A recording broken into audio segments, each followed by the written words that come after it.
Ladies and gentlemen, I have some very unfortunate news, but woke Marvel has ruined Iron Man. And a lot of you are not going to like this, but in a recent issue of Invincible Iron Man actually gets married to Emma Frost. But Marvel made it a point to introduce the newly wedded couple as Mrs.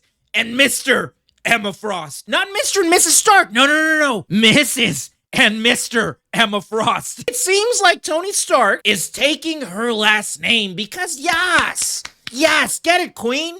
You know, because that's the thing, right? That's the thing with Marvel, with Disney, and all these companies, right? They're pushing these agendas. They're trying to put down traditional values, just tradition, really. You know, that where when a couple gets married, typically the wife takes the husband's last name. Well, no longer is that the case because again, the patriarchy is evil and this and that, and men suck.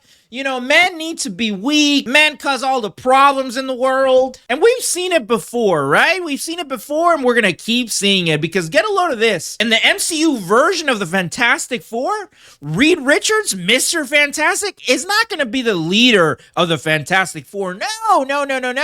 Of course not. The leader is going to be Sue Storm, the Invisible Woman. She is gonna be the leader of the MCU's version of the Fantastic Four. You can see it right here. The MCU's version of the Fantastic Four will seemingly put Sue Storm front and center rather than the usual Reed Richards. But no longer is Sue Storm just the leader of the Fantastic Four. Now, Sue Storm is more powerful than the rest of the team combined. Again, because these versions of these Marvel characters are for a modern audience, and we're trying to change the way we think about things. We're trying to educate you and educate your children. That is why we're seeing these changes. That is why Tony Stark is no longer Tony Stark. Now he is Tony Emma Frost. Now this version of Iron Man, this version of Tony Stark would have for sure given up to Thanos. This version of Iron Man would not have snapped his fingers and said, I am Iron Man. No. This version of Iron Man would have for sure said, you know what, Thanos?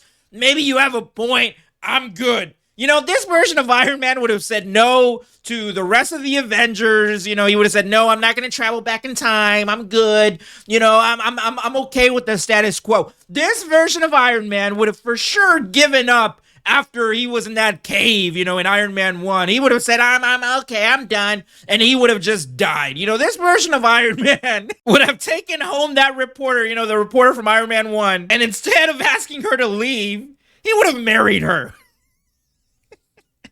And taken her last name. Because this is the new Iron Man. And you know what? This is the Iron Man for this new generation, right? This new generation of dudes, this new generation of comic book readers. This is your new Iron Man. Now, he's not my Iron Man. No. I enjoy my Iron Mans to be manly, to be aggressive, to be dudes, right? Traditional dudes. That's what I enjoy. In my Iron Man, I enjoy the playboy, awesome, you know, riding cool cars, being manly, being a dude. That's the Iron Man that I like, right? This Iron Man right here. This is the Iron Man. This is the Tony Stark from the 1980s. This is the cool version of Iron Man. But unfortunately, we're not getting this Iron Man anymore. Because the agenda is to push a narrative that men need to be weak. Men need to be docile, in touch with their feelings, right? Take a back seat, give up. And that's not something that I agree with because I believe that there is nothing more dangerous than a weak man. That's just my personal opinion. And honestly, that is the reason for this YouTube channel. It's to give a different perspective on things. I think that us that don't agree with this nonsense that is being pushed by Hollywood, by these comic book companies, these media companies, I think we need to make our voices heard. And that's what I'm trying to do with this YouTube channel. So that's why I'm asking you to support this channel. Hit the like, hit the notification bell, because apparently that does something to the algorithm. Let me know what you think down in the comments, and like always, don't forget to subscribe. Sensational.